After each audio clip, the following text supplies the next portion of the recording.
So once upon a time, there's a place called DANAO City. A very dangerous place, scared of all things. The tourist place, drugs, cons, mafia, goons, conners, and a lot of shit about it. So basically, I met a old guy. He is my grandfather. His name is Antonio Bueno. He told me like this place was really a dangerous place for all of us. Like this place was really built for gangsters. A lot of them people were scared of this place. They even didn't have a gun to go here. So let's start with the history. So basically, there's no concrete record to support the story and how DANAO got its name. Although in the 1960s there were circularized copies of a story about a legend. There were at least two the legendary version of the establishment, which is the DANAO Municipio. The first version relates to a story about a Spanish captain by the name of Manuel Anacito del Rosario, who was commissioned in 1844 by the early Spanish authorized in the province of Cebu to establish municipios or municipal or pueblos or town, starting from what is now called Compostela, used to be among the early bars of DANAO, towards the northern part of Cebu as far as what is presently called the municipality of Bourbon. Captain del Rosario, in compliance with his commission, went to the said places to perform his duties. Riding on a horse on his way to the north, he passed by the place called Kotkot, where he chanced upon a few natives who were resting while tending their carabaos, wallowing in an earthy pond.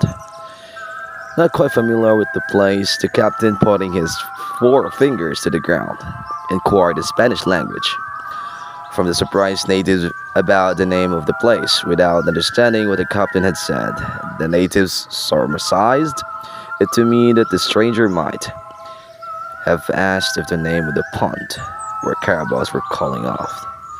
They replied, "Danawan," a local term for pond.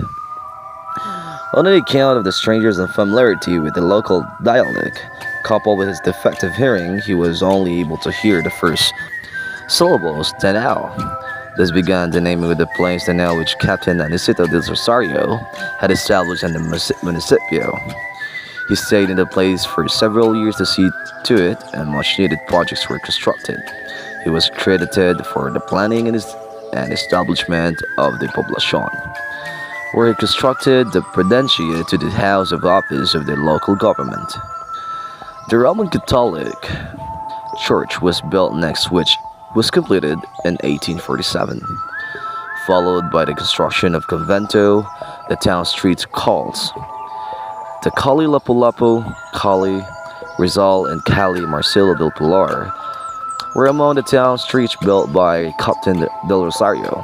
Until today, one can still find Spanish-type culverts in the streets, which date back to the early formative period of DANAO.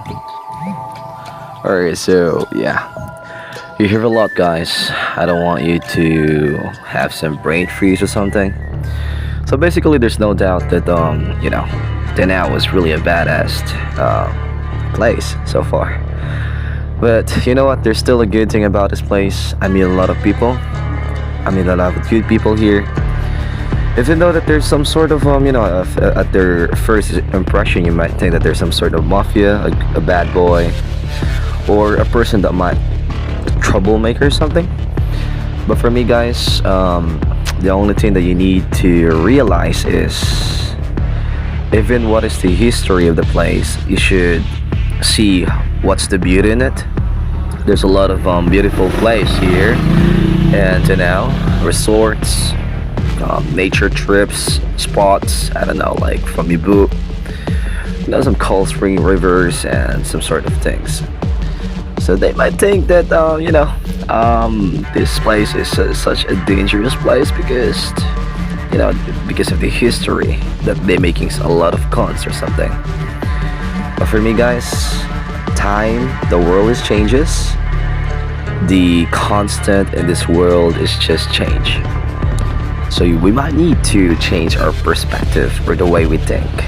We don't need to be a what you call this, like or stereotype or a racist. I don't know. Like, we need to change, guys. Our mindset for real. So that's it, I guess. I hope you enjoy my video, and thanks a lot. Ciao. Thank you, guys. Signing off.